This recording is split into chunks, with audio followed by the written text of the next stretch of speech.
Vamos. Então, estamos ao vivo. Opa, quase que cai aqui o meu notebook. Então, estamos oficialmente. Agora sim. Pô, foi só. Estreamos? Ah lá! Agora Rapaz. sim. Time Meu completo? grande amigo esquerdopata, o Biratã Aires, chegou na área. Eu acho que teu microfone tá mudo, não tá mudo, não? O Cristiano tá igual o Botafogo, né? Tá. O Vem pro Vira. uniforme do Botafogo, Bira? Bira botafoguense. Não estamos te ouvindo.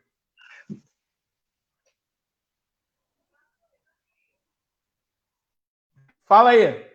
Não.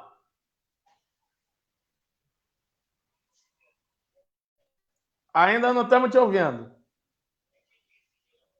Nada.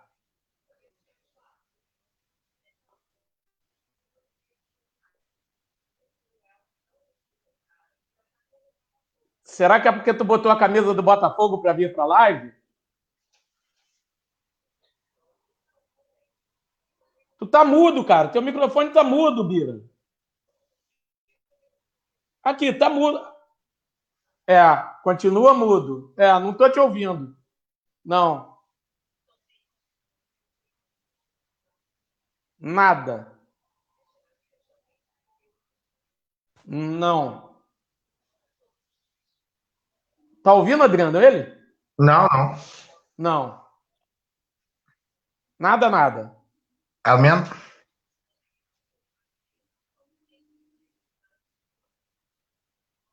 Por enquanto nada. Ele não te ouve? Tu tá ouvindo a gente? Tu tá ouvindo a gente, Tá. Bira? O Bira ouve a gente, mas a gente não os ouve. Não Tá no ouve mute ele. aí. Você vai no. Agora foi. Vai, fala. Não. Não. Tu pode tentar sair e entrar de novo.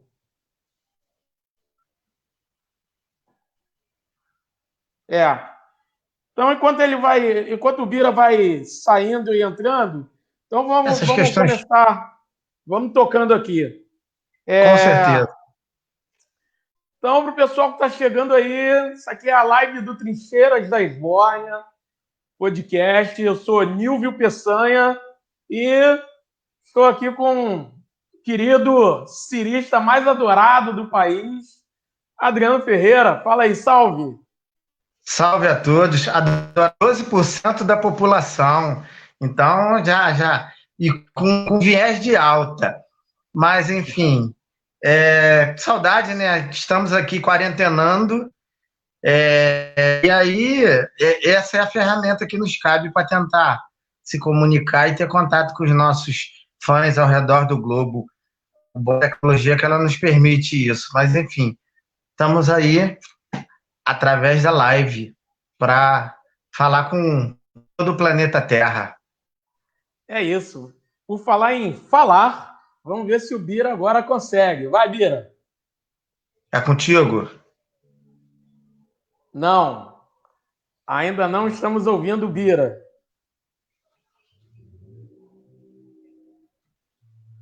Tu tá pelo celular ou pelo notebook? Celular? Tenta entrar pelo notebook, então.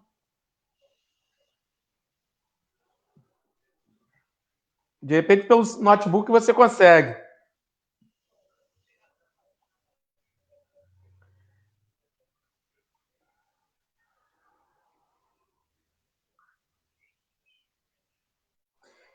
Então vamos começar, Adriano. Vamos tocando. Sim. A gente preparou um roteiro, até porque, né, apesar de sermos quem somos, né? Quem conhece o podcast Voluntariosos, sabe que né? é aquela bagunça organizada, gostosa, né? Sim. Aquela zona, mas aquela zona que a gente aquela zona nossa, né? Aquele podcast com gosto de bagunça, onde a gente acha tudo, né? Enfim. Como diz nosso querido camarada Yuri, é podcast de trincheira, né? E é isso. Então, eu preparei aqui um roteiro, e esse roteiro eu estou procurando agora, nesse momento. Aí já dá para ver a roteiro, organização. ele começa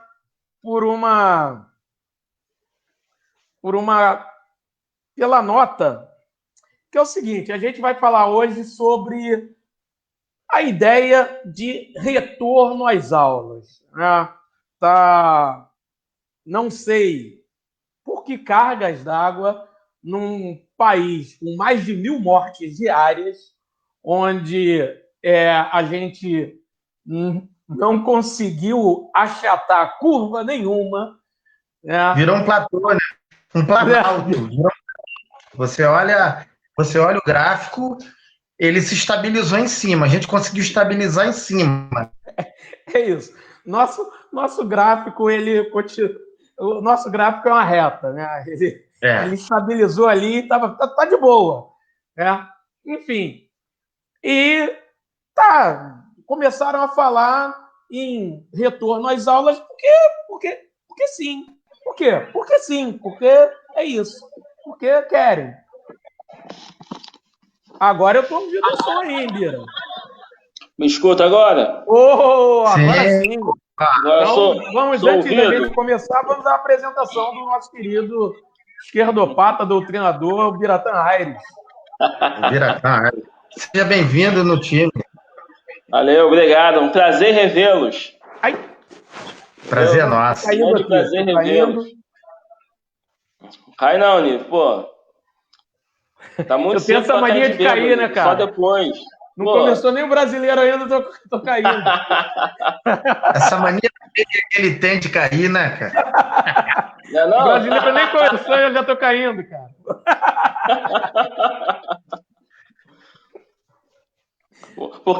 Olha só, como bom botafoguense, vou dizer logo, por conta do Covid, é melhor anular o rebaixamento esse ano, hein? Boa, eu também. Eu acho melhor. Eu vou concordar, cara. Já tá. Agora a gente está galgando outros patamares.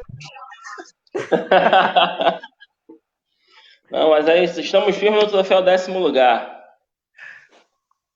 Mas então vamos lá. Então, pessoal, para startar nosso debate de hoje, eu vou fazer a leitura da nota do CEP, que é o Sindicato dos Profissionais de Educação do Estado do Rio. Então, que fizeram uma assembleia ontem pela rede municipal. A rede municipal do Estado do Rio, os profissionais de educação da rede municipal, do nível municipal, fizeram uma assembleia ontem, e nessa assembleia online, uma assembleia virtual, nessa assembleia, os profissionais decidiram por uma greve caso a Prefeitura do Rio, que já sinalizou com essa vontade de um retorno presencial, embora ainda não tenha batido o martelo quanto a uma data precisa, mas já vem sinalizando com esse desejo. Então, os profissionais decidiram, caso realmente nosso digníssimo fundamentalista prefeito Marcelo Crivella queira mesmo tocar para frente o desejo de voltar às aulas presenciais, os profissionais de educação no município do Rio vão mesmo entrar em greve de forma muito correta e sábia. Então, eu vou ler aqui a nota e aí a partir daí, a gente começa a nossa discussão.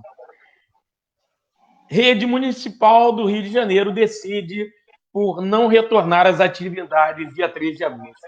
Os profissionais de educação da Rede Municipal do Rio de Janeiro participaram nesta quinta-feira, dia 30, de assembleia e votação online convocadas pelo CEP-RJ e aprovaram a proposta de entrar em greve à medida que forem convocados para retorno das atividades escolares presenciais nas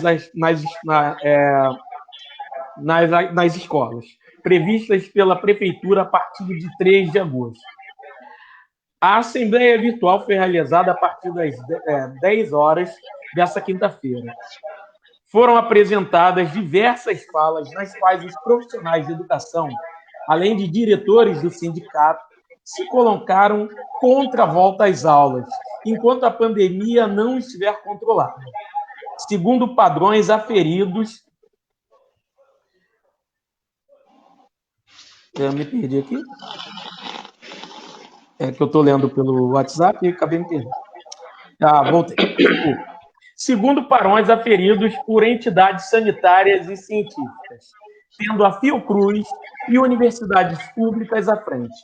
A plenária ratificou a decisão aprovada no Conselho Deliberativo, realizado no dia 6 de junho, de defesa da saúde e da vida dos trabalhadores e estudantes das escolas. Foi lembrado por todos, na plenária virtual, que a situação, infelizmente, está longe de estar controlada em nosso estado e especialmente na capital. O município do Rio de Janeiro passou, nesta quarta-feira, 29, dos 160 mil casos confirmados de Covid-19. Segundo dados da Secretaria de Estado de Saúde, o número de mortes chegou a quase 13,2 mil. Em seguida, a Assembleia, a categoria votou de modo online a respeito da seguinte proposição. Em plena pandemia, greve em defesa da vida devido à reabertura das escolas para a volta das atividades presenciais dos profissionais da educação. Professores e funcionários entrarão em greve à medida que forem convocados para o retorno das atividades escolares presenciais. A maioria esmagadora dos profissionais da rede municipal Rio de Janeiro votou sim à questão colocada acima. Foram 263 votos totais, com 233 participantes votando a favor da greve, 88,59%. 11 votos contrários, 4,18%, e 19 abstenções, 7,22%.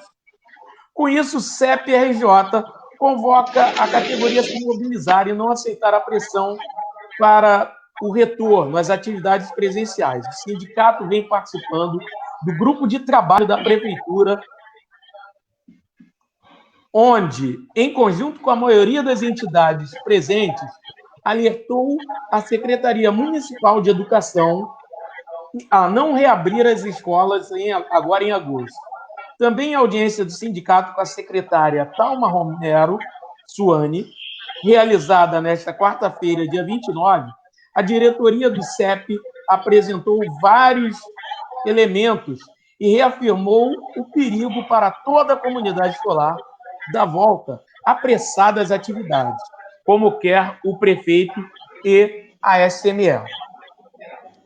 Perigo não só para os profissionais, mas para estudantes, pais e responsáveis.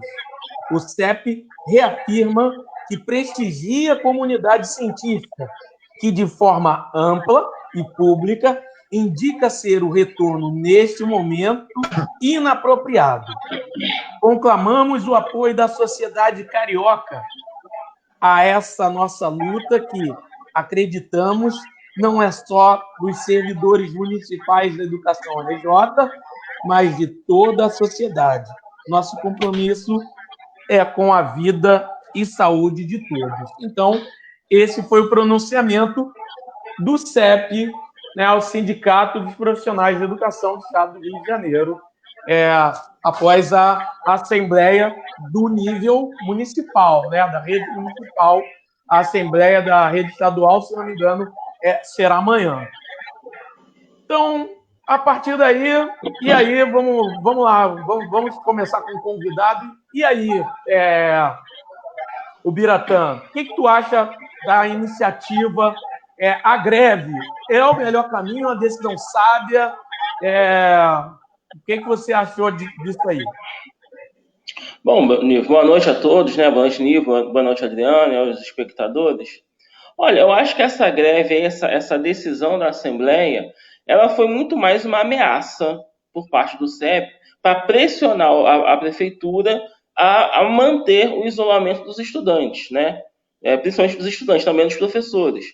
Porque, na verdade, você ficar esse tempo todo parado, né, parado sem aula presencial, e você simplesmente jogar a greve, num primeiro momento, pode soar até impopular.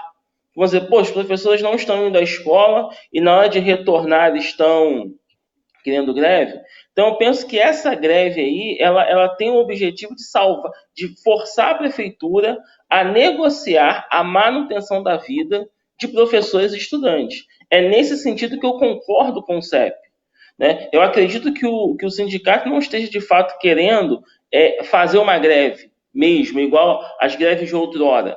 É muito mais assim, poxa, a gente está avisando que o retorno às aulas nessas circunstâncias, da forma que a cidade está, né, não é nem um pouco aceitável. Eu creio que essa greve é um pedido de socorro do CEP. Né? Só que o problema é que a palavra greve, ela infelizmente, né, não deveria ser assim, lógico, mas ainda é muito mal vista por uma parte significativa da população. Só que eu compreendo que o CEP está pedindo ajuda, na verdade. Assim, não só para os professores da rede municipal do Rio de Janeiro, né? Mas eu acho que para toda a rede escolar, inclusive das escolas privadas. Né? E é nesse sentido que eu concordo com o resultado da Assembleia. Porque a triste verdade, gente, é que o isolamento foi um tremendo fracasso no Rio de Janeiro. Sabe? E só não foi pior porque uma boa parte da população entendeu a necessidade de ficar em casa, entendeu a necessidade de tomar os cuidados na hora de sair. Mas, assim, do ponto de vista político, foi um tremendo fracasso esse isolamento. Sabe? A gente viu que as pessoas estavam indo trabalhar porque não foi dada a elas nenhuma condição de ficar em casa e podendo pagar suas contas, comprar o seu sustento, né? Não teve essa ajuda por nenhuma esfera do governo. Então, eu senti que a população ela ficou completamente abandonada pela prefeitura, pelo governo estadual e pelo governo federal, principalmente nessa pandemia. Sabe? Eu acho que esse número macabro de 13 mil mortes no Rio de Janeiro e 91 mil no Brasil foi até pouco, né? Devido ao tamanho descaso que houve por parte dos governos. Né? Lembrando que aqui no Rio de Janeiro, né, que é onde a gente vive, o Estado e o município, num primeiro momento, até tentaram levar a sério o isolamento, até tentaram levar a sério as medidas para não permitir que essa doença dominasse a cidade. Mas foi um fracasso, porque não houve articulação entre as esferas municipais e estadual, estadual, perdão. Foi uma tremenda bateção de cabeças. E quando o governo federal, na figura nefasta, né, e criminosa do senhor Jair Bolsonaro, né, começou a dizer que não tinha pandemia, só faltou ele falar, o Bolsonaro, só faltou ele dizer que o Covid era uma invenção, que não tinha vírus nenhum no país e que era tudo uma invenção. Só faltou ele falar isso. Porque o tempo todo ele tratou com descaso. E o principal, ele segurou o dinheiro. O dinheiro que seria utilizado para que as pessoas pudessem ficar em casa, para que estados e municípios pudessem cuidar adequadamente do sistema de saúde, foi totalmente abandonado. Quer dizer, o dinheiro não chegou. Então, aqui o governador e o prefeito tiveram que recuar, a verdade foi essa. E no caso do Crivella, ele não só recuou, mas como ele está abraçando e beijando o Bolsonaro, sabe, nessa loucura. Né? E a volta às aulas está nisso. Né? A volta às aulas é uma forma do Crivella dizer: venci a Covid. O objetivo dele é esse. Não importa que as pessoas estão morrendo, ele não está se preocupando se professores, profissionais de educação e alunos estarão contaminados, porque assim, ele não é um idiota, ele não é uma pessoa mal informada, ele sabe exatamente que você colocar mais pessoas na rua, você vai aumentar o índice de contaminação. O Crivella sabe que boa parte dessas crianças que nós atendemos na rede pública, quando vão para casa, ficam com os avós, não ficam com o pai e a mãe, porque esse pai e a mãe estão na rua trabalhando, eles ficam com seus avós, que é quem cuida. A gente sabe disso porque quando o aluno apronta alguma coisa que a gente chama o responsável, quem vai lá conversar conosco são os avós, sabe? E as pessoas idosas continuam sendo grupo de risco. E assim, o Crivella sabe disso. Sabe? Não é uma informação que está passando alheia a ele, mas ele não está preocupado com isso. Ele quer dar a mensagem que venci a Covid. Sabe? E para poder passar essa mensagem nefasta, ele está sendo não só irresponsável, como criminoso. Então, eu repito o que eu falei no início. Infelizmente, o nome greve, né, ainda mais nesse momento aí que a gente vive no país, não cai bem em boa parte da população. Mas a gente precisa explicar que essa decisão da greve, caso haja o retorno, é muito mais o CEP pedindo socorro à sociedade do que uma vontade de professores e dirigentes do sindicato de efetivamente não voltar a trabalhar. Né? Porque a prefeitura, ao invés de se preocupar em melhorar o ensino remoto, a gente sabe que o ensino remoto é uma tremenda porcaria. A gente sabe que o ensino remoto não tem a eficácia do ensino presencial. Mas no momento desse, é melhor o ensino remoto do que nada. Mas tem que ser um ensino remoto sério, um ensino remoto organizado, um ensino remoto onde professores, estudantes e responsáveis tenham os mecanismos de fazer o melhor trabalho possível nessa situação. E isso não está sendo feito. Tanto é que a prefeitura lançou aquela plataforma Teams, e você não viu o prefeito em nenhum momento indo à televisão, falando nas redes sociais, de maneira positiva da plataforma, convidando os responsáveis em cujas casas têm acesso à internet, coloquem seus filhos para estudar. Sabe? A plataforma foi lançada e ficou de conhecimento apenas dos profissionais de educação. A população não sabe que tem isso. Então, a prefeitura gastou um dinheiro, tá, que deve ser auditado, tá, que a gente não sabe quanto gastou, que a prefeitura não divulgou quanto custou essa plataforma, quanto custa a manutenção dela. A gente precisa saber a finalidade desse dinheiro, quem está recebendo esse dinheiro, mas o próprio prefeito ignorou um dinheiro gasto, que é dinheiro público, que é dinheiro do povo que ele gastou ali. Então, a gente está percebendo que o Crivella, ele é um criminoso, né? E abraçou o Bolsonaro nessa prática criminosa de negar a pandemia e, o pior, de negar a ajuda à população. Isso é que é o mais revoltante. Porque muitos professores, né, se a prefeitura insistir na volta às aulas, né, uma parte vai aderir à greve, como sempre faz, e uma outra parte que tem problemas de hipertensão, faz tratamentos, problemas respiratórios, esse povo, é verdade, eles vão para o hospital pegar atestado médico para dizer que não pode trabalhar, porque são grupos de risco. Sabe? Sim. Então, a volta às aulas nessa circunstância, ninguém vence, ninguém ganha com isso. Todos nós vamos perder. Sabe? É uma batalha onde você não tem vencedor, onde todos somos perdedores. Então, tá esse prefeito e esse presidente. O Witzel, eu nem vou falar tanto, porque ele está aí para sofrer um impeachment. Então, ele está mais preocupado em negociar com a Alerj a manutenção do cargo dele, do mandato, do que cuidar da Covid. Sabe? Mas o Crivella está apostando numa meia dúzia, desculpa a expressão, de eleitores imbecis do Bolsonaro. Eu não estou nem dizendo da população carioca que votou no Bolsonaro em 18, não. Estou dizendo aquela meia dúzia de imbecis, sabe, que ficam aí exaltando cloroquina. Sabe? O Crivella está achando que ele vai se reeleger agradando essa meia dúzia. E ele está matando pessoas por fazer isso.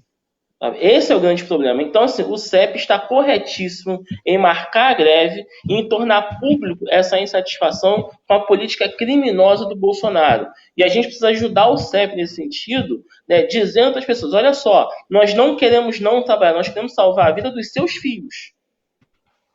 Do seu filho, do seu pai, da sua mãe. Porque a volta às aulas tem essa repercussão. Porque, pedagogicamente, 2020 acabou. Sabe? Mesmo que tivesse a vacina agora, e o prefeito dissesse assim, olha só, gente, já temos a vacina 100% comprovada, 100% de eficácia, todo mundo vai ser vacinado sábado e domingo, voltamos às aulas segunda-feira, mesmo que isso estivesse acontecendo, essa coisa mágica, esse exemplo, né, mágico que eu estou dando, o ano letivo, do ponto de vista pedagógico, já acabou. O que nós, professores, vamos fazer quando voltarem às aulas presenciais, e se acontecer em 2020, serão meros paliativos. Sabe? A gente não consegue fazer mais, não. Né? Isso aí é redução de danos. Só que, assim, o livro, a gente consegue fazer um resumo, a gente consegue compactar a aula e reduzir o dano. A vida não tem jeito. Sabe? Depois que o moleque cair no CTI e morrer, não adianta de mais nada. Não tem paliativo, não tem nada. Sabe? Infelizmente, aqui não tem Jesus para ressuscitar, não. Já que ele gosta muito de usar Jesus para justificar a política criminosa dele, sabe? Não tem ressurreição aqui, não, gente. Aqui é vida real. Quem morreu, morreu mesmo. Então, assim, parabéns ao CEP pela iniciativa, parabéns aos professores que votaram, porque a gente precisa, de alguma forma, pedir essa ajuda à sociedade para poder salvar vidas, coisa que quem deveria fazer não está fazendo. Perfeito. Vai, lá, Adriano. Então, tem várias camadas, né? Porque, primeiro, o poder público ele meio que tenta confrontar a questão da saúde e da educação. São dois bens dos mais importantes para a sociedade, a preservação da saúde e a preservação da educação. A gente está vivendo um momento em que se sobrepõe a preservação da saúde. E eu acho que a polêmica em torno disso é uma polêmica louca, porque você sob justificativa de que não pode perder o ano, você pôr em risco grande parte da população é um contrassenso. Tem estudos, a Fiocruz ela fez um estudo profundo, baseado em pesquisa do IBGE, que coloca que 9,3 milhões de pessoas no Brasil podem ser atingidas com a volta às aulas. E só no estado do Rio de Janeiro, 600 mil pessoas, ou seja, idosos e adultos que possuem comorbidades, que são grupos de risco, que podem ficar expostos ao perigo do contágio, e dessa exposição ao contágio, você pode potencializar, na hora se a gente calcular a questão da letalidade da pandemia, questões relacionadas a 35 mil óbitos. Então, a volta às aulas, ela pode proporcionar 35 mil mortes. 35 mil mortes podem ser preservadas se você não ficar com essa lógica louca de saúde e educação. O que se coloca nesse momento de exceção no mundo é a preservação da saúde. Então, é a coisa que eu acho que a polêmica toda nisso está baseada numa lógica do capital, porque a pressão para a volta às aulas vem, sobretudo, do ensino particular. Por quê? Aquele imbróglio das famílias, eu estou pagando e meu filho não está estudando, como é que faz? Enfim, você sabe, a capacidade de pressão da clientela particular é muito maior. E você pega os colégios, eles estão pressionando.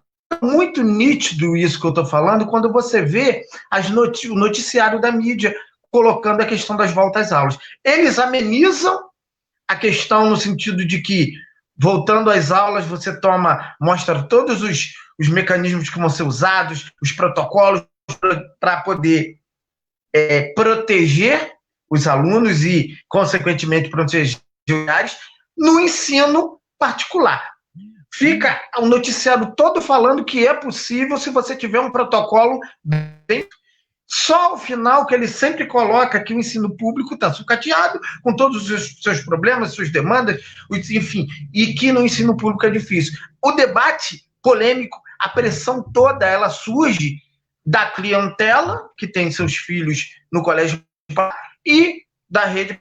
Tanto é que teve aí aquela propaganda do Sindicato dos Colégios Particulares do Rio de Janeiro, colocando que isolamento não é ciência, não sei se você virou polêmica, uma propaganda do Sindicato dos Colégios, colocando que isolamento não é ciência, que o conhecimento tem que se sobrepor, enfim, fazendo uma pregação para a volta às aulas. Aí, quando você confronta com a ciência de fato, com a Fiocruz, que é um centro de excelência no sentido sanitário, e coloca, olha, 9,3 milhões de pessoas podem ser atingidas, grupo de risco, idosos e adultos com comorbidade. Você pega um espectro de alunos de 3 a 17 anos, eles têm que ter contato com as suas famílias.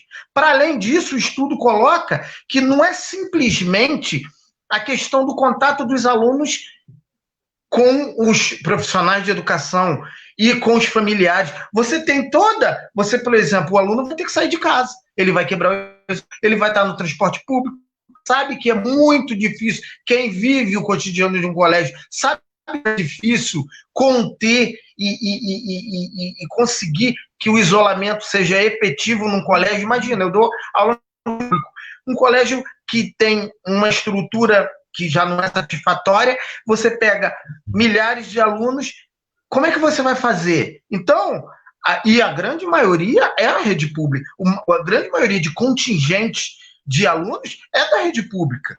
E você vê o lobby dos lares incidindo sobre toda a população. Esse debate é um contrassenso, vai de encontro a todos os protocolos, a todos os estudos que mostram, por exemplo, já retomou as aulas, teve que interromper. França, várias cidades que começaram a afrouxar, estão recrudescendo nesses protocolos de afrouxamento. Por quê? Porque o contágio.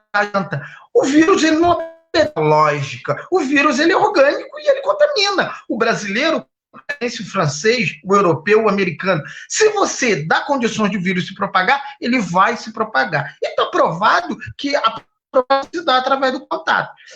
Os alunos são novos, não são grupo de risco, mas convive com pessoas, com seus familiares, vai ter contato, os ônibus vão voltar a ficar lotados. Enfim, toda aquela, como é que se diz? Aquela dinâmica que a gente sabe que a cidade é alterada quando aula vai voltar. E isso é uma pólvora para aumentar ainda mais o que já é ruim no Brasil, que a gente mantém, como você bem falou, o contágio alto, virou um platô e que não cai.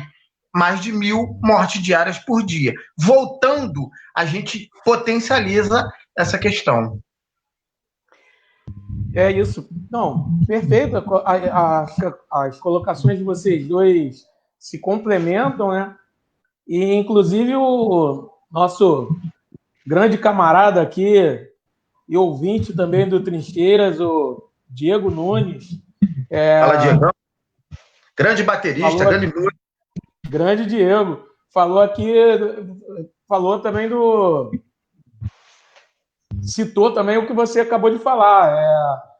Crianças mais novas carregam maiores riscos, ou seja, são os principais vetores do Covid, principalmente nas comunidades. Agora, a gente também tem que lembrar que essa doença ela também vem se mostrando, principalmente depois que ela saiu da China, né? Se bem que é o vírus chinês? A questão da origem chinesa, mas ela ficou mais conhecida, né, a partir da China. Mas o nosso mandatário fala que ele... quando ela se disseminou e veio para cá, ela já mudou muito o caráter dela. E assim, é claro que o número de crianças afetadas por essa doença é bem menor, né? Mas a gente não pode negar que houve crianças que foram a óbito com essa doença. Sim. Houve crianças com 2 anos de idade, teve adolescente de 17, 15 anos que morreram de Covid. Então, assim, querendo ou não, por mais que seja uma porcentagem muito pequena, foi como o Bira falou, a gente está falando de vidas. Né? Então, por mais que seja uma parcela, uma percentual muito pequeno, a gente não pode se arriscar. Né? Para além de ser um vetor, e é um vetor, né? Mas também é um risco, né? As crianças também estão se arriscando. Além de estarem arriscando avós, mães, pais, tios, seja lá quem for o responsável ou a responsável pela criança, pelo adolescente, a criança e o adolescente também está sob risco. A gente tem que lembrar que hoje em dia, com essa alimentação super desregulada que a gente tem, principalmente nas populações mais pobres, o que mais tem já é a criança com diabetes, né? Já é grupo de risco, já tem comorbidade, né? Tem criança que pode ter problema cardíaco, nem sabe. Enfim, é uma situação super complicada e a gente tem muito mais motivos para não abrir a escola do que abrir. E aí, só para introduzir uma outra questão para a gente abrir aí, e aí a gente abriu um outro ponto, é o seguinte: medidas adotadas por alguns países lá fora. E aí que pode suscitar um outro ponto para a gente discutir, que é a questão da precarização, e também dizer o quanto as nossas escolas não estão preparadas para a reabertura. Né? E aí vou elencar algumas medidas.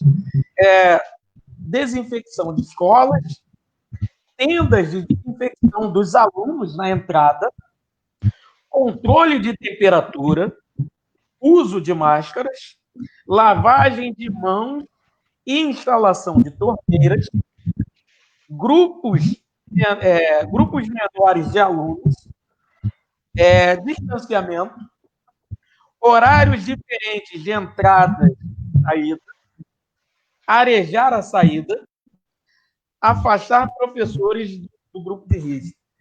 Então, a gente está falando de escolas que não tem, vamos lá, metade das escolas, menos da metade das escolas públicas do país não tem acesso a saneamento básico. Vou repetir. Menos da metade das escolas públicas do país não tem acesso a saneamento básico. Saneamento básico, água potável, tratamento de esgoto, né, tratamento de resíduos sólidos, tudo mais. Não tem acesso a isso. Para além disso, vamos falar agora de capitais. Né? A capital do Rio, por exemplo. Eu dou aula numa escola onde, por exemplo,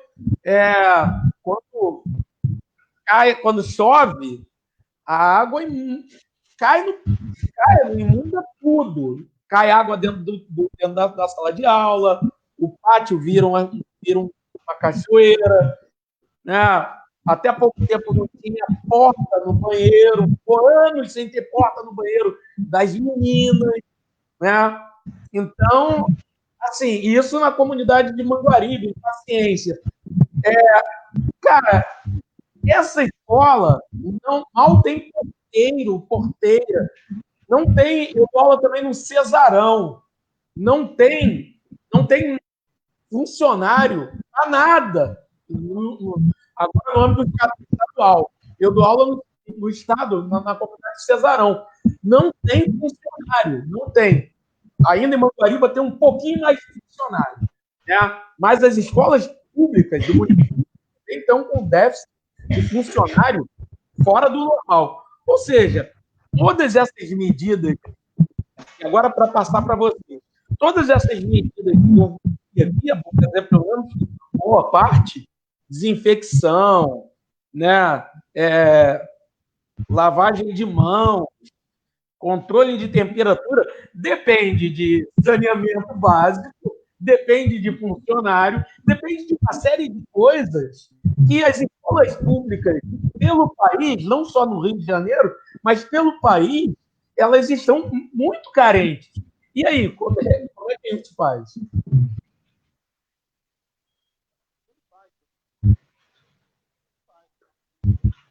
Não faz e não ouve, Bira. Eu acho que a gente parou de ouvir de novo. Melhorou? Melhorou. Escutou agora? Até o fone que é ruim. O fone tá o problema é o fone. Tá entupido. Não faz, Livro, porque você pontuou super bem essa série de medidas de precaução para a volta às aulas. E qualquer pessoa que convive numa escola sabe que isso não vai funcionar. Sabe que isso não é plausível, que não tem como a escola funcionar desse jeito. Sabe? Você ficar botando, vou medir a temperatura de cada aluno, todo mundo de máscara o tempo todo. Passa álcool. Não vai rolar isso. Sabe? Logisticamente impossível que isso funcione nas escolas brasileiras. Não estou falando nem só das escolas públicas. Nas escolas particulares também. Tá? Porque as escolas particulares no Brasil, e ainda mais no Rio de Janeiro, eles não são um exemplo de infraestrutura também, não. Sabe? As salas são pequenas, apertadas. Sabe? A única diferença para a escola pública é que tem ar-condicionado e a pintura está em dia. Só isso. Sabe? E em muitos casos, a escola particular, ela em termos de infraestrutura, é até pior que a escola pública. Muitas escolas públicas têm pátios maiores, têm quadras maiores, coisas que as escolas particulares, na maioria dos casos, não têm. Então, a volta às aulas na escola privada é até mais irresponsável do que na escola pública. Porque você ainda tem algumas unidades na rede pública que são um pouco maiores. As escolas particulares brasileiras, a maioria são pequenas. São poucas escolas grandes. Então, esses protocolos de segurança, para qualquer pessoa que entende minimamente de escola, é risível. Eu estava escutando o Nível falando aqui, eu vontade de rir, não do Nível, mas de quem teve essa ideia de Jerico de propor essas coisas. O Adriano foi super feliz ao falar da pressão do capital. Ou seja, o dono da escola está preocupado em receber o dinheiro da mensalidade, né? Que é o que faz a empresa dele girar, que é conseguir que ele paga os funcionários e tudo mais. Eu entendo a preocupação do empresário. Realmente, você vê seu faturamento caindo, né? Você vê a dificuldade de pagar os seus funcionários. Né? Então, eu entendo que essa pessoa esteja preocupada e cobre do prefeito uma posição. Agora, quando esse empresário e esse conjunto de empresários, que foi aquele vídeo absurdo, né, que o Adriano também citou, do Sindicato das Escolas Particulares, quando esse empresário, ao invés de ter responsabilidade, apoia a irresponsabilidade, aí fica muito pior, porque esse empresário que banca a campanha do prefeito. Então ele vai atender quem bancou a campanha dele, né? Ou quem está se propondo a bancar a tentativa dele de se reeleger. Sabe? Então, ainda por cima é um capital podre, né? A verdade é essa. Né? Ao invés de eles cobrarem uma ajuda às escolas, eles querem, dane-se, eu quero só uma justificativa para que eu possa cobrar a mensalidade integral dos pais dos alunos aqui da nossa escola. Então, assim, o empresariado brasileiro também está assinando esse ofício pela morte da população. Porque independente, na minha visão, independente de você dividir os alunos, só metade da classe frequenta, mudar o horário, esse povo vai sair de casa. Tá? Esse povo vai ter contato com outras pessoas no caminho.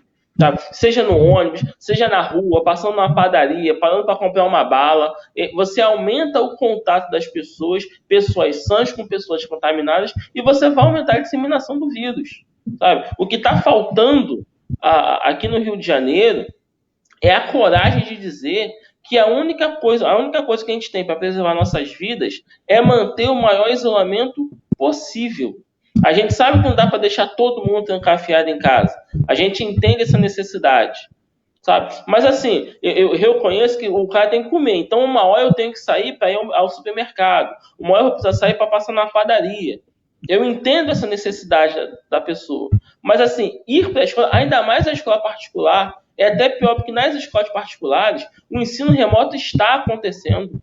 É só você conversar com os professores. Eu converso com vários professores da rede privada dizendo que estão trabalhando até mais do que quando no sistema presencial, porque ele tem que varar a madrugada editando aula, formando vídeo, aprendendo a mexer com os diversos aplicativos. Cada escola tem um aplicativo diferente, uma plataforma diferente, sabe? Então, assim, a escola particular, o bem ou mal, o ensino remoto está acontecendo. O ensino público, infelizmente, está tendo mais dificuldade nessa implementação.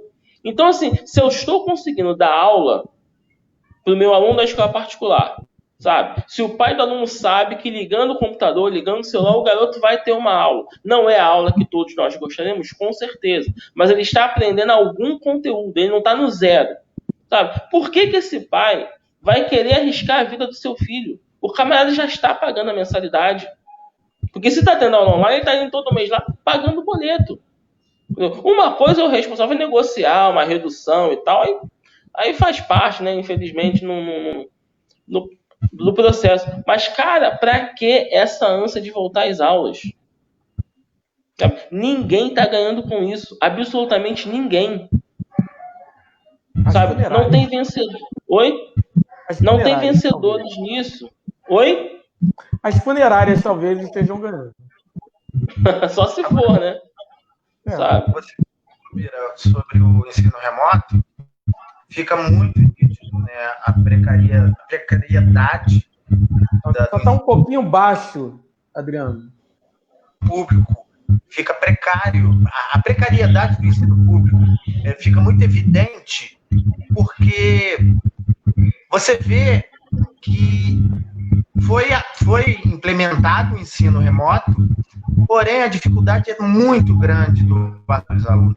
Você tem público que tem, a gente sabe das dificuldades, o acesso à internet, os índices de analfabetismo como é que se diz, virtual, enfim, isso tudo contra a gente ter uma ferramenta eficaz para esses momentos. E aí você pega por um lado o ensino remoto, que não está acontecendo de maneira satisfatória, porque o próprio público tem dificuldade de acesso, porque a internet de baixa qualidade, a falta de acesso, muita gente, mas o aluno só fica lá, tem o celular dele, tem o WhatsApp, não é bem. Primeiro que tem vários planos aí que você bota R$10 por mês, você tem o WhatsApp grátis o mês inteiro. Aí você vê o moleque, a garota no WhatsApp o mês inteiro, pensa que ele tem uma internet disponível para ter acesso ao que ele quiser.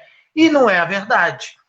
Isso dificulta o acesso, o ensino remoto fica muito prejudicado, porque o acesso é complicado por parte dos alunos. Para além da precariedade, nesse recurso que é o ensino remoto, tem a precariedade física das unidades escolares públicas, que o Nível citou bem. Eu dou aula num colégio que tem uma estrutura, o colégio é bem cuidado, o colégio foi reformado. Porém, a estrutura física do colégio, ele não foi projetado para ser um colégio. E aí você pega todas as janelas das salas são voltadas para dentro, e tem um pátio, não tem área livre, não tem quadra, não tem nada. O colégio é um colégio, um prédio pequeno, e você se sente confinado ali. As salas estão climatizadas agora, porém, são 40 alunos, igual eu tenho por turma, dentro de salas pequenas, você fica todo mundo entulhado. Dentro desse protocolo que você citou, Nilton, que é preciso salas arejadas, como é que a gente vai fazer isso? É impossível no colégio que eu dou aula conseguir desse protocolo, dessas medidas de prevenção. Então, o ensino público, as deficiências do ensino público estão muito explícitas nesse momento que a gente está vivendo. O Biratã falou, o ensino remoto no particular vem acontecendo de maneira não tão satisfatória, tem muitos pais que reclamam, enfim, mas o acesso é muito maior. A clientela tem uma capacidade de acesso em relação à internet muito maior do que o público, né? Também colocando, minha companheira, né, amor da minha vida, citou, assistindo a gente, colocou que é preciso chamar atenção, como ela falou, os alunos mais novos, eles vão para o colégio, o da Liberdade aqui no município do Rio. Quando passa por aqueles ônibus, é uma galera, uma multidão, e os responsáveis vão levar as crianças para o colégio. Então, você quebra o isolamento, você força a quebra do isolamento dos responsáveis e as que são vetores de contaminação. Então, você tem um monte de camadas dentro desse problema. E se você vai esmiuçando, você vai vendo que tudo conspira contra essa ideia louca de voltar a agora. Vários eventos cancelados e discutindo a volta às aulas. E se você pesquisar, o colégio, academias, colégios, hospitais, são locais de alto índice de contaminação. Voltar às aulas nesse momento esse debate dentro dos índices de contaminação e de mortes de óbitos que a gente tem é um contrassenso total. Total. Só uma coisa. Tem alguém com algum som aí tá meio conflitando. Não sei de quem. Não sei se a galera tá ouvindo isso também. Ou sou só eu. É um zunido, Nil? É um tipo um zunido? É a minha geladeira aqui que ele armou. Na geladeira aqui, pô, tô na cozinha. Entendeu? Eu vou, quando eu não estiver falando, eu vou tirar aqui o microfone para poder não atrapalhar. Beleza.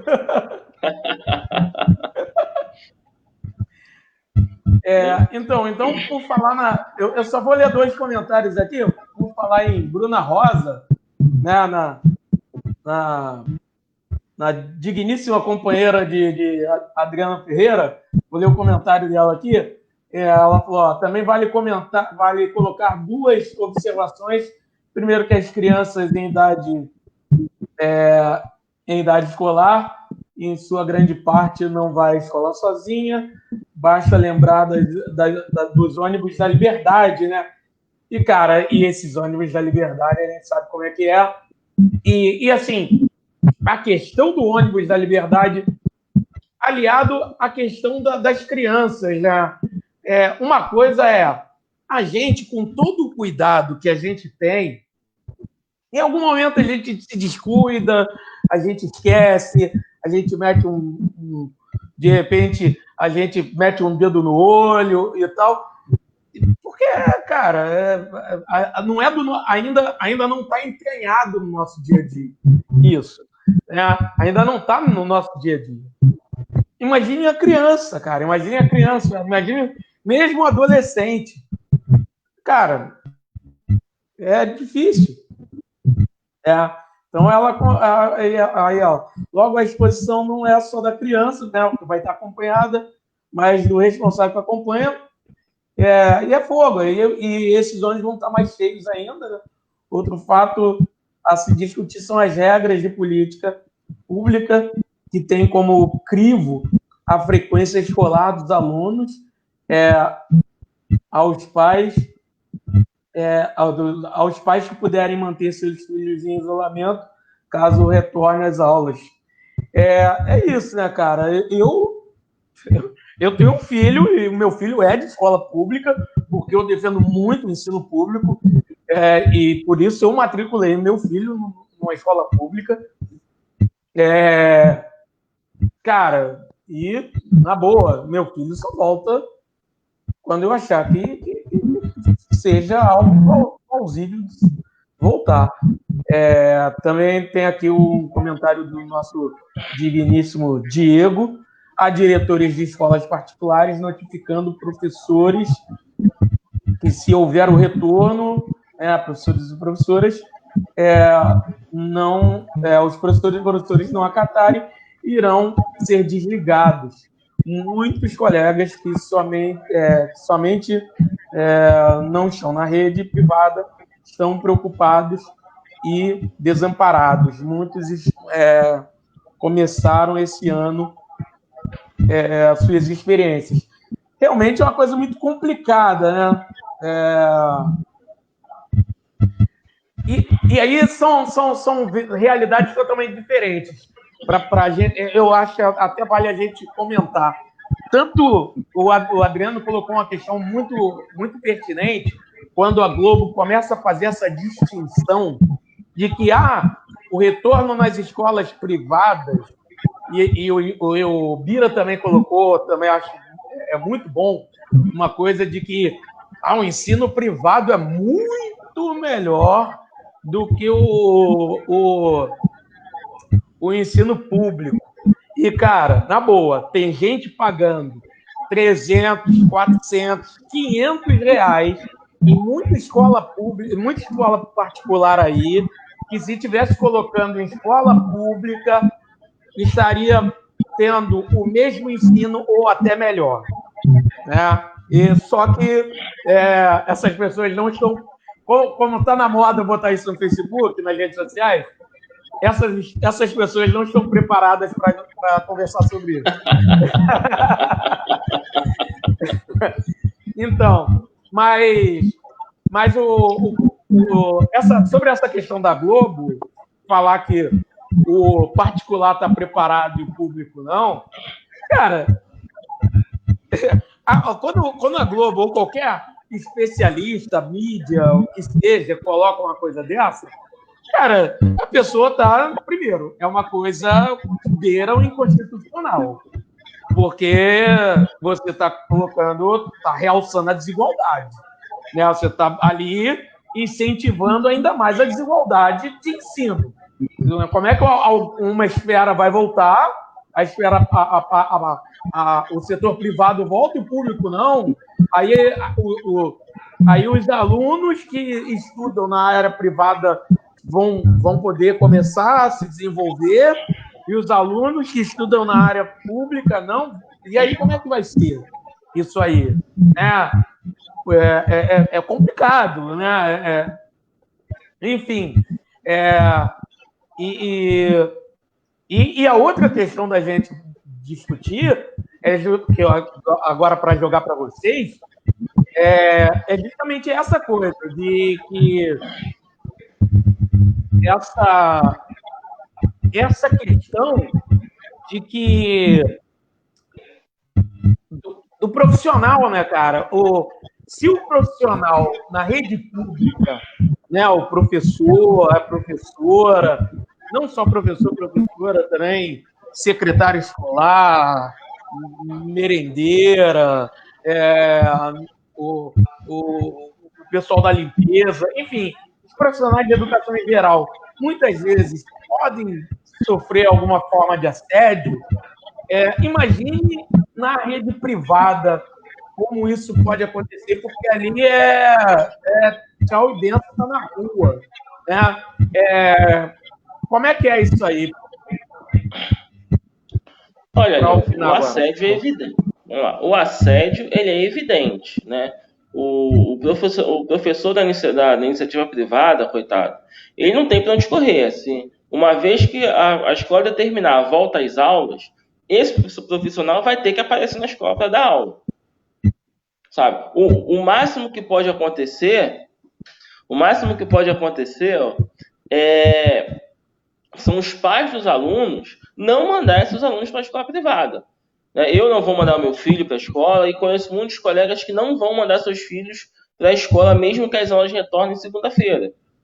Muitos pais estão tomando essa decisão. Aí sim, os pais não mandando os filhos para a escola e ligando para a escola, dizendo: diretor, olha só, já que você abriu a escola, eu vou desmatricular o meu filho, eu não vou pagar a mensalidade. Aí sim os diretores vão recuar. Entendeu? Mas vai depender que pais e mães de alunos, responsáveis pelos alunos, que eles não mandem os alunos e ameacem a escola de não pagar a mensalidade ou até de tirar o aluno e o matricular na escola pública para terminar ensino letivo. Oi? Houve eu li hoje, né, até para informar sobre a questão dos sindicatos, dos colégios particulares, o confronto, ela está funcionando para reabrir o estadual, que até o dia 5 não pode abrir nada. Então, até porque tem uma polêmica e a imagem ficou muito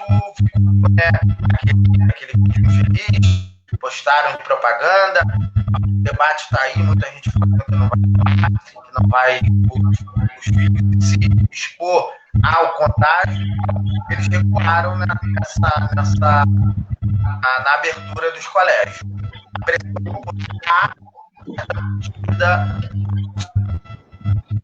E eu acho também uma coisa, uma pergunta assim, como professor, eu acho que a ciência, nesse momento, é o nosso norte.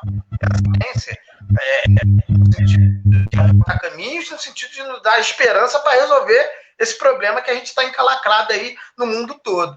Você vê que existem perspectivas de vacinas a médio prazo, num prazo não tão longo. E aí eu fico me perguntando, esse desespero, a única coisa que me explica isso é o que eu falei, a lógica do capital. Porque vê que você tem várias vacinas que estão sendo testadas e que o prognóstico é que até o final de ano possa ter, eu sou um otimista, acredito nisso, e a ciência está colocando isso, cabe apostar, ter essa esperança, que é o que a gente tem de concreto, e esperar, porque, como você bem disse, Hilda, pedagogicamente o outro está perdido. Cara, a coisa tá, né? Não pode voltar todo mundo, aí vai botar 15 alunos por turma, fazer revezamento. Cara, até a coisa se normalizar. Então, dentro desse prognóstico de ter uma situação com mais segurança para o retorno, qual é o ganho que a gente vai ter? A gente vai antecipar 3 meses e correr o risco de uma explosão. E detalhe, vários hospitais montados, de estrutura que o governo, que o Estado do Rio, para receber os contaminados, está sendo desmontado, e aí a gente tem um boom novamente, voltando a índices de 2, 3 meses atrás. Como é que a gente faz? Correr esse risco? Porque, como eu falei, o vírus não obedece uma lógica, é um organismo que ele vai contaminar. Se ele contaminou em tudo quanto é lugar que afrouxou e que colocou as pessoas de contato, colar as crianças, quebrando o isolamento, você vai promover quebra nesse isolamento de uma fatia muito grande da população. É líquido e certo que vai haver aumento e que vai haver mais óbitos. Então, eu prefiro apostar que daqui a uns meses a gente tenha a resolução do problema através de uma vacina para a segurança. Porque, sinceramente, esse ano, pedagogicamente, é um ano perdido.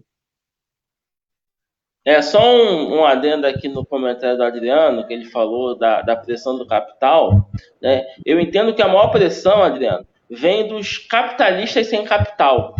Que eu acho que a maioria desses donos de escola, eles são comerciantes, sabe? E que vivem e a maior parte do que eles ganham ali, eles acabam pagando funcionário, pagando manutenção da escola, conta de luz. Então, é um povo que, apesar de ser empresário, de ter lá, né, a escola, é um povo que não consegue ficar sem trabalhar. Porque o Paulo Jorge Lema, dono da cerveja que o Nilson está bebendo agora, não está preocupado com isso.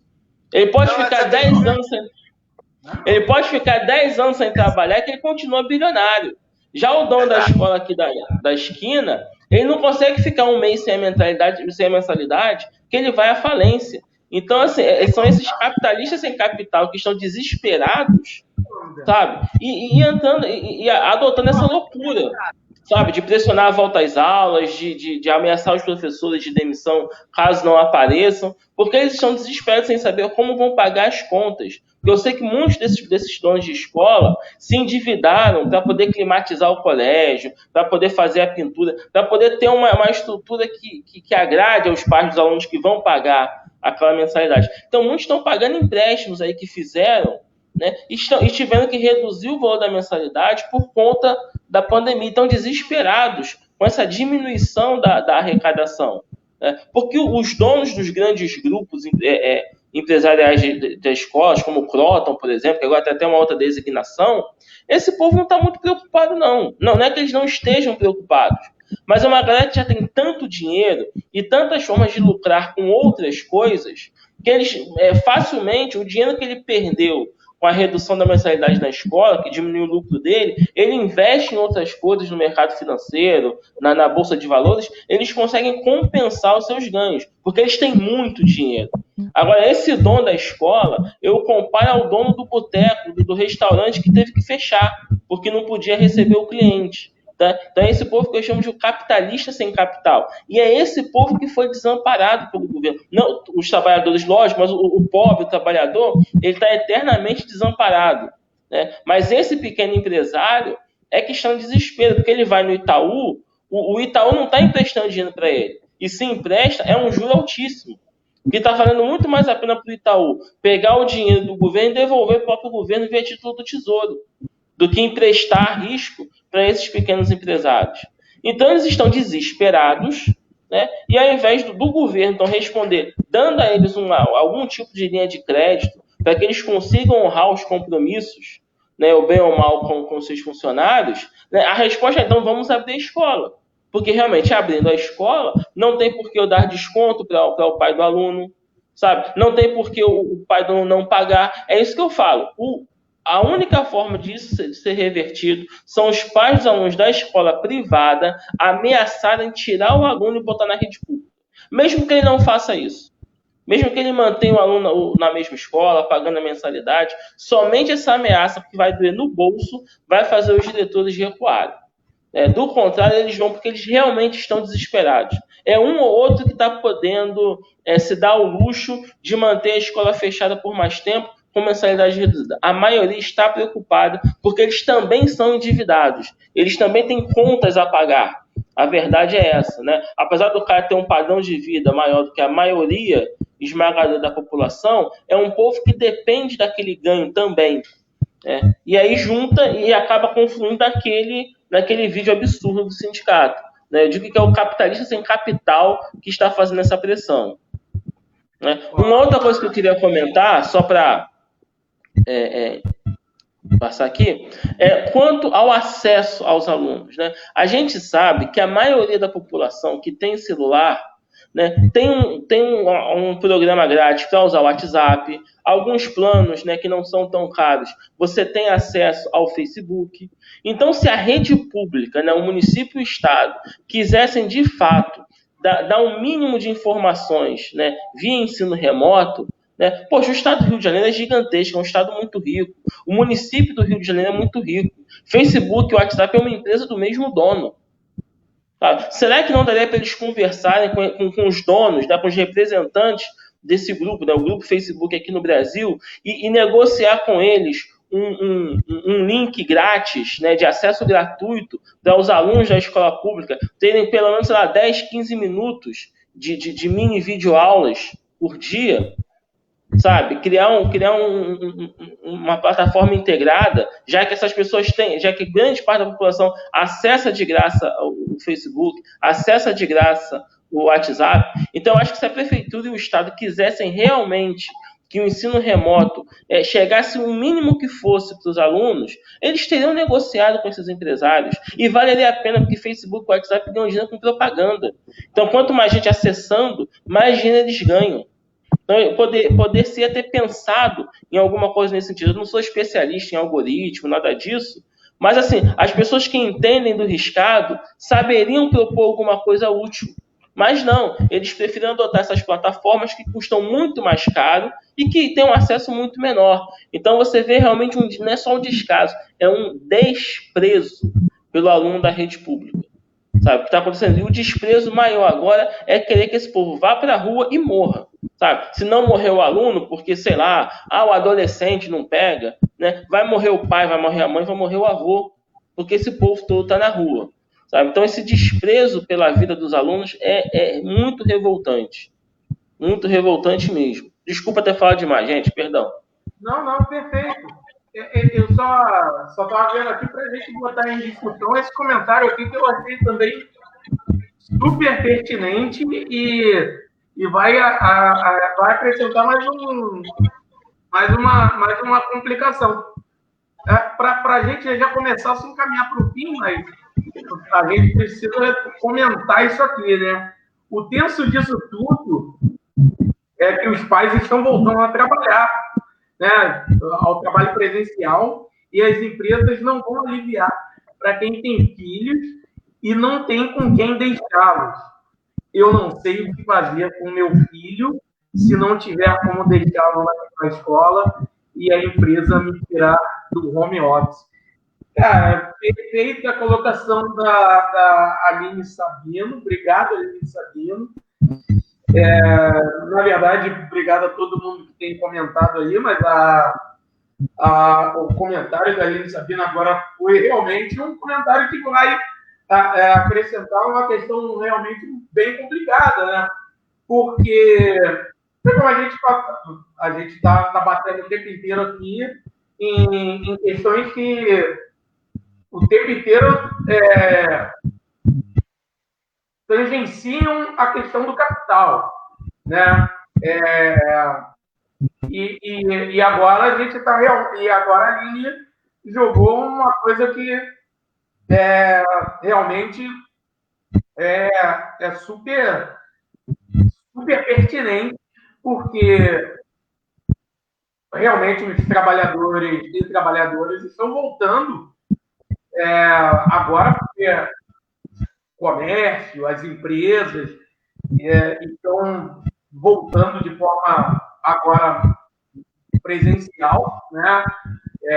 Com essa reabertura, né? Mesmo que, na nossa opinião, seja descabida, mas está havendo essa reabertura. E aí, o home office, para muita gente, está deixando de ser uma opção.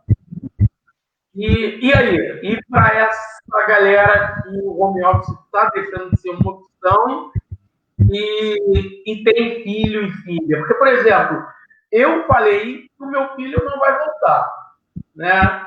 Agora, por exemplo, se eu tivesse que realmente voltar ao trabalho, eu tenho pai e mãe, eu tenho pais para tomar em conta, né? Eu tenho pais para tomar em conta. Então, para mim, fica um pouco mais cômodo, porque eu posso deixar com meus pais na hora que eu saio para o trabalho, volto e pego, né?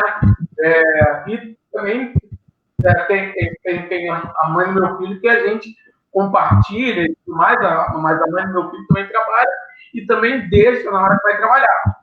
Mas e quem não tem pai e mãe? Vai fazer o quê? Né? Vai fazer o quê? É essa a questão. Eu acho que é óbvio que, primeiro, que a gente vive um momento de exceção que vai marcar a história da humanidade. A que a gente vive é uma situação de exceção no mundo todo. Não existem respostas fáceis, não existem resoluções fáceis.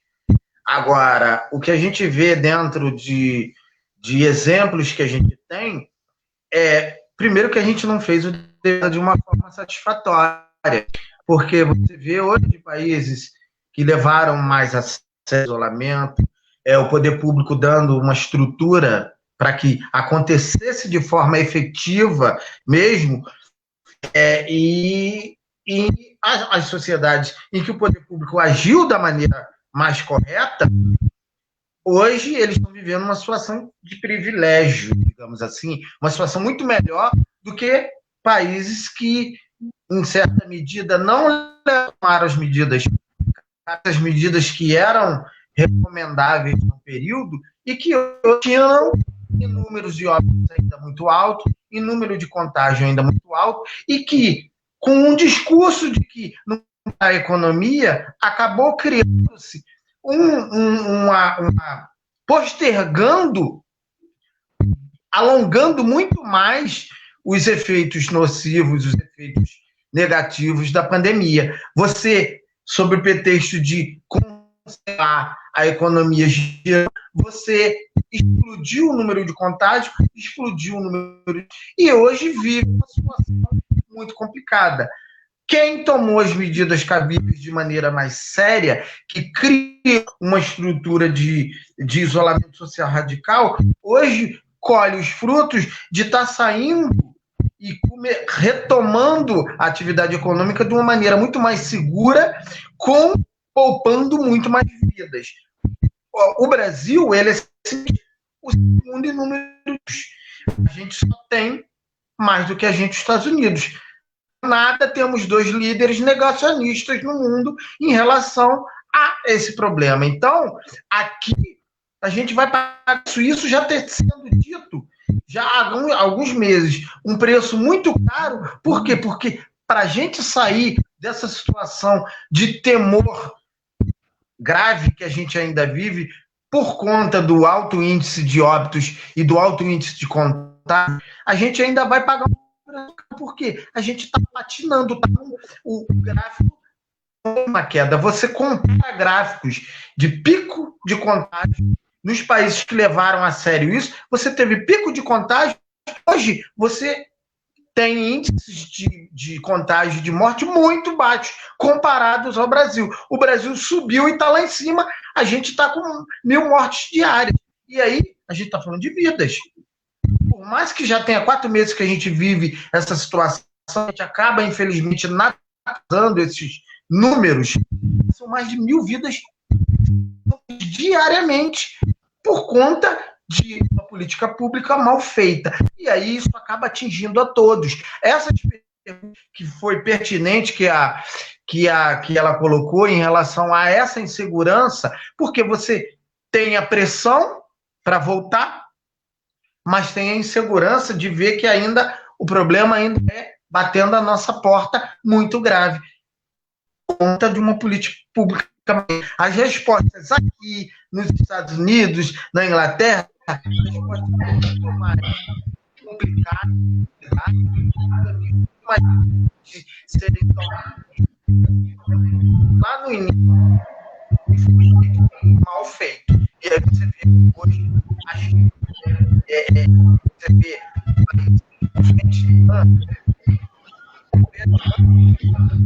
baixíssimo de contágio. Foi radical. O controle da situação muito efetivo. O Brasil ainda, a gente aqui está vivendo, é quase uma loteria, é quase que uma roleta russa que a gente está tentando, que a economia está pressionando a sociedade para sair. Uma roleta russa, ó, eu tenho que trabalhar. Infelizmente tenho que trabalhar, mas e aí? Como a gente faz? Eu tenho que trabalhar, vou deixar o filho aonde? Eu vou trabalhar.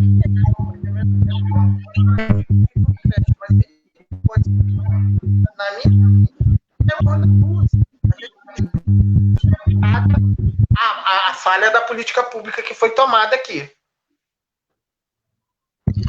E Adriano, essa falha tem nome e sobrenome, né? Claro. Jair Messias Bolsonaro. Sim. Porque na própria divisão federativa do nosso país, e isso eu vou responder até o comentário da Aline, né, sobre isso. Porque assim, só o governo federal pode emitir moeda, só o governo federal pode criar déficit público.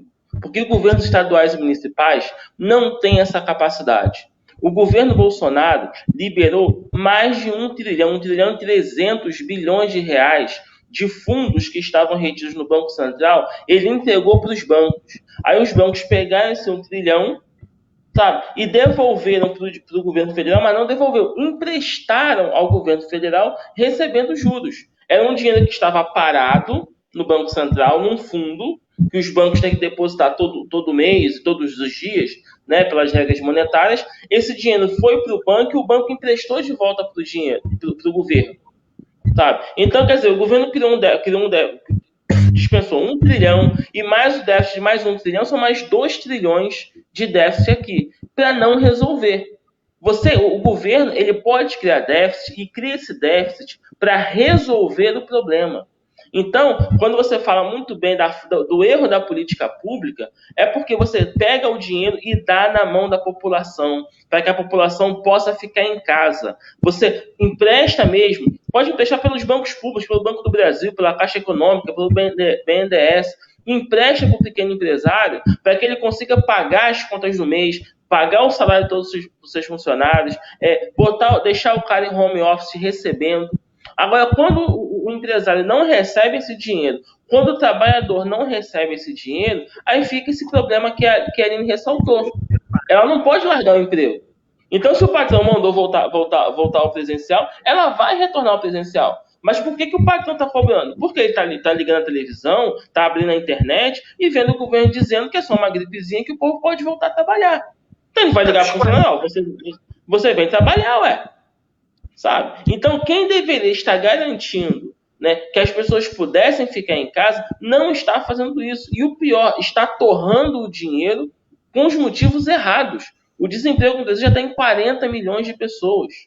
Isso é 1/5 da população desempregada. Ou seja, mesmo que você acabasse com as medidas protetivas, você tem 40 milhões de desempregados, sabe? E o governo sem um norte para resolver a economia. O governo continua mantendo um teto de gastos. Sendo que quando você tem um problema de saúde, você tem que aumentar os gastos. Sabe? Então, o sofrimento de pessoas, né, como a Aline, a dúvida de pessoas como a Aline, que ela não é única, nós temos milhões de Alines aí no mundo com essa dúvida. Isso é fruto da irresponsabilidade do governo federal, que é quem tem o poder de gerir esse dinheiro. Sabe? Não é o Estado, não é o município, também não são as empresas privadas, não é a escola particular que vai fazer isso. Sabe? Então, o governo, de forma intencional, está criando esse problema. Né? E o pior, eu acho que quando eles viram, né, a OMS avisando da pandemia, quem é do governo sabia, poxa, vamos ter uma crise econômica braba por conta da pandemia. Isso eles sabiam. E no caso específico do governo brasileiro, em março eles já tinham informação que o último trimestre da economia em 2019 tinha sido uma catástrofe. Eles sabiam que o Brasil já estava numa crise econômica. Então eles começaram a fazer essas bravatas para poder disfarçar a incompetência deles enquanto gestores da economia em 2019. Basta ver quanto de investimento privado fugiu do Brasil. Os caras se elegendo dizendo que iam privatizar tudo para trazer dólar. O dólar está indo embora do Brasil. Sabe? A Bolsa de Valores está sendo sustentada pelos investidores brasileiros, porque o estrangeiro meteu o pé daqui. Então, faltou uma política econômica correta no Brasil. Né? E quem fez essa política econômica está saindo da pandemia. E não é uma questão de ter mais ou menos dinheiro, que o PIB da Coreia do Sul é menor do que o do Brasil. E a Coreia do Sul conseguiu fazer muito bem o seu processo. A Coreia do Sul criou déficit público, sim, mas para poder comprar comprar testes para todo mundo. A Coreia do Sul começou a testar toda a população e toda pessoa que eles identificavam ter qualquer traço da Covid, você está em casa. Sabe? Você fica em casa e você vai receber um auxílio. Então, a Coreia conseguiu lidar bem, por quê? Porque comprou os testes. Eles compraram mais de 80 milhões de testes. Sabe? O governo brasileiro não comprou teste algum. Então, aqui, o déficit foi criado para dar dinheiro para branco e para oficial milico. Não foi criado um déficit para poder ajudar a população. E mesmo os R$600, tá? Eu conheço pessoas que dependem de receber isso, o sofrimento que elas passam todo mês para receber os R$600. Não sei se vocês conhecem pessoas que estão dependendo do auxílio, que foram aprovadas no programa, a luta que é esse povo para receber o dinheiro. A gente passa na porta da Caixa Econômica, filas quilométricas de povo que precisa do dinheiro, não recebeu, indo lá desesperado de tentar ver se pega esse dinheiro. Sabe? E a gente não está falando de uma fortuna, não, são R$600. Sabe? Quem entra no supermercado sabe que R$600 você não compra tantas coisas assim. A verdade é essa. Sabe? E o governo se amarrando para dar um pouco de dinheiro para as pessoas, para que as pessoas consigam sobreviver a essa pandemia. Então você tem uma política criminosa, uma política assim, genocida, vinda do governo federal. Porque é ele que tem muito mais poderes do que os outros e não toma nenhuma atitude. Aí quando chega na ponta, sabe, é o pai e a mãe precisando trabalhar e não tem com quem deixar o filho. E aí acaba falando, poxa, mas a escola não vai abrir? Sabe? Não tem como eu achar que essa mãe está errada. Ela está certíssima. O que eu vou fazer? Eu preciso deixar meu filho com alguém. Ela fica aquelas 4 horas na escola. Esse responsável não está errado em falar isso, em achar que na escola vai ter alguém cuidando do filho. O problema é que você vai deixar o filho na escola aquelas 4 horas do dia, sabe? E correndo o risco do seu filho ser contaminado, sabe? Por um conjunto de políticas irresponsáveis e criminosas, sabe? A população brasileira precisa se dar conta disso, né? Nós temos um governo com postura genocida em relação a essa pandemia. Sabe? Esse coronavírus não é igual a dengue, não é igual a outros problemas, outros surtos que nós tivemos aqui no Brasil, não. Aqui é muito mais grave. Sabe? É um vírus que você está na fila do mercado respeitando uma distância, sabe? E você pode passar para o outro passar para você. Sabe? Não tem cabimento querer a volta às aulas hoje, mas também não tem cabimento você falar que pode abrir todo o comércio, que as empresas podem voltar ao trabalho presencial. Sabe? Não tem cabimento nada disso. Então, quando esse chefe, quando esse patrão exige que o funcionário saia do home office, esse patrão também está sendo irresponsável. Por mais que eu entenda que ele precisa pagar as contas dele, sabe? Ele está sendo irresponsável sim. Ele tem que manter esse seu funcionário em casa. Sabe? Se já funcionou o home office até aqui, por que não pode segurar mais 1 ou 2 meses? Sabe? Que uma coisa é o serviço que não tem como você fazer de casa. Aí não tem jeito. Né? O médico não pode clinicar você de casa, ele tem que ir para o hospital para poder ver o paciente. Então, eu sei que não vai rolar um home office do médico, de outras profissões que a gente tem aí. Eu sei que para esse pessoal é um pouco mais complicado mesmo. Eu entendo isso. Né? Mas, assim, para uma boa parte da população, boa parte não, para quem já está no home office, por que o patrão vai tirar isso? Sabe? Qual a necessidade de você sair de casa para ir comer no restaurante num momento como esse? Se você tem a possibilidade de pedir a comida. Né? Por mais que a gente saiba da luta dos entregadores, dos motoboys que entregam para os aplicativos, uma luta muito justa e muito correta da parte deles, né? E eles têm que ser, sim, melhor remunerados, têm que ter seus direitos trabalhistas garantidos, mas é muito melhor você ter um motoboy levando a comida para várias famílias do que aquele monte de gente enfurnado num restaurante, correndo o risco de se contaminar e contaminar outras pessoas. Então, é um conjunto de políticas irresponsáveis que estão acontecendo nesse Brasil. Sabe? É muito complicado isso. Então, Aline, eu acho que é isso. Assim, para resumir os comentários deles e também já para passar a bola para eles fazerem as suas considerações finais, eu acho que é isso, cara. Assim, a gente vive um momento em que a gente deixou o bonde da história passar.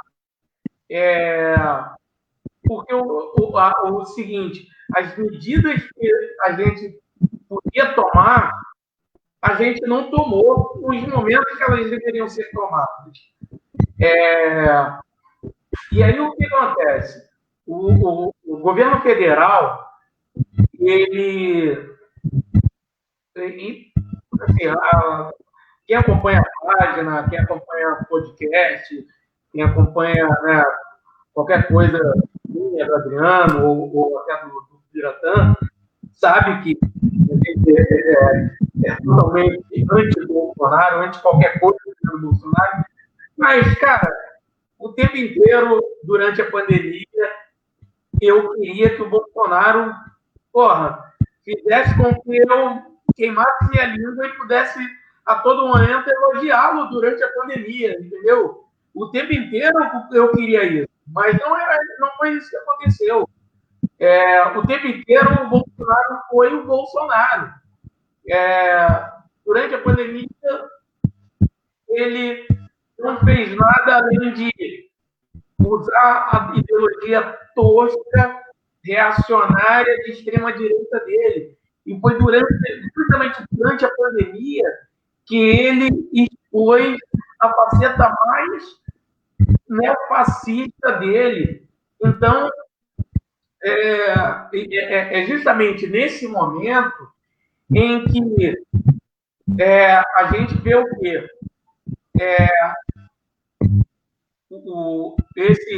Essa volta exemplo, o Crivella, nesse momento, está abraçando a política de morte do Bolsonaro, e está fazendo essa volta, essa reabertura, é uma reabertura a toque de caixa, porque ele abre shopping num dia, abre outra coisa na outra semana, abre outra coisa e sai abrindo. E ele não pega e faz o seguinte, ao menos, pega assim, abre uma coisa e vamos aguardar, vamos dar um tempo para ver os números, né? Vamos ver os números. Ó, vamos abrir shopping e bar hoje. Vamos dar um tempinho para ver se vai ter aumento no número de casos. Não, ele toca o foda-se, né? É isso, literalmente é isso. Ele toca o foda-se e abre uma coisa hoje, abre outra amanhã, ele abre, e vai. Então, é esse o problema. É claro, e quando a gente está falando aqui, a gente tem totalmente sensibilidade, né, a casos como o seu e casos como o seu são vários no Brasil, né, de mãe, né, não sei como é que eu tocar, mas tem um monte de mães no Brasil. Eu dou aula, como eu falei, eu dou aula em Manguariba, e Manguariba tem um monte de mães solteiras, tem um monte de mães de família, que ela que sustenta a família, e muitas vezes não tem, às vezes tem 2 filhos, e quando ela vai trabalhar, é o filho mais velho ou a filha mais velha que toma conta do filho mais novo. Então, é essa complicação. Agora, infelizmente, quando o profissional de educação está buscando uma greve, tá, é isso, é evitar um mal maior, porque se for para a abertura das escolas, vai haver um mal maior, né? Vai haver um mal maior. E essa situação, porque o momento era o seguinte, o momento que a gente perdeu era o momento seguinte, de o governo federal ter um grande plano, claro que governos federais, os governos estaduais e os governos municipais têm as suas autonomias, claro que eles têm as suas autonomias. Agora, o governo federal, ele poderia colocar o seu plano de combate ao Covid para o quê? Para orientar os governos estaduais e municipais. E a partir desse grande plano do governo federal, que nunca foi apresentado, nunca foi feito, a partir desse grande plano, desse plano onde os governos estaduais e municipais poderiam se pautar, e aí eles iam, né, se pautar e fazer as suas políticas estaduais e municipais. Mas não foi feito isso. O governo do Bolsonaro, o tempo inteiro, ele, desde os primórdios, ele foi contra o isolamento, e o tempo foi graças ao isolamento, desde o princípio, foi aquele isolamento que a gente fez lá atrás, lá em abril, maio, que está salvando a gente hoje, que está fazendo com que a gente só tenha quase 100 mil mortos e não 500, não 300, que era para, de repente, a gente já ter 300 mil, 500 mil mortos.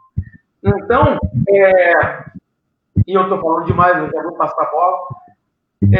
Então, e aí o que acontece? O Bolsonaro, o tempo inteiro, ele passou a responsabilidade para o governo estadual e municipal, ou estaduais e municipais, para quê? Para tentar fazer com que eles quebrassem a cara e dizer, ó, a responsabilidade é deles, eu não estou nem aí. Então, esse é o grande problema. E quando ele propôs a abertura, qual foi o plano de abertura que o Bolsonaro apresentou? Nenhum. O governo federal não apresentou nem plano de abertura. Nem um plano de abertura. Se você for olhar, né, Estados Unidos, o Trump, o pior que ele seja, ele apresentou um plano de abertura. Né? No Reino Unido tem um plano de abertura, em Portugal tem um plano de abertura, né? na França, na Itália, todos os países têm um plano de abertura. Né? Todos os países que começaram a fazer uma abertura parcial têm um plano de abertura. O Bolsonaro, que defendeu desde o início uma abertura, ele não apresentou um plano de abertura, não tem um plano de abertura. Né? Então, assim, cara, é horroroso. E E, infelizmente, ele praticamente abandonou a gente, cada um por si. E é meio que do que a gente vive hoje. É claro que a gente não pode viver no cada um por si. A gente tem que se abraçar e mais ou menos é isso que o CEP, por exemplo, o CEP está nisso hoje. Né? Querendo ou não, quando o CEP chega e fala que é uma greve pela vida, ele não está chegando e falando assim, dane-se os responsáveis que não têm com quem deixar o filho. Ele sabe que tem responsáveis porque ele não tem com quem deixar o filho. Mas, infelizmente, ele tem que lutar contra um mal maior, que é um contágio muito maior e um número muito maior de mortes se houver uma abertura, se houver a abertura da escola. Vamos. Eu estou com o horário. Vou começar a passar agora a sair aqui o encerramento aí. As considerações de cada um. Debate de alto nível. Uma política consciente, por consequência dessa e a toma desse governo, a gente sofre. Porque é a política que tem a responsabilidade de assumir e conduzir nesses momentos de decisão que a humanidade vive. A história, né, os caminhos da história são construídos pela política.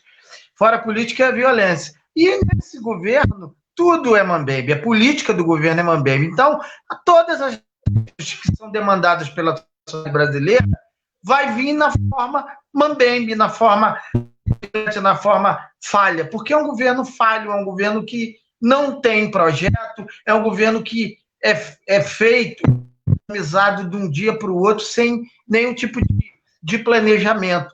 É só a gente olhar dentro do que a gente está vivendo, a figura dos nossos ministros da saúde, que era a figura principal dentro do governo. A gente está aí.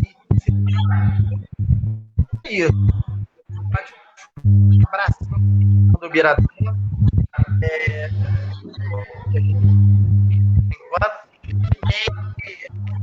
Beijo no coração de todos. Vou me retirar que meu tempo está urgente. Tem muito que fazer. Assim, tocado.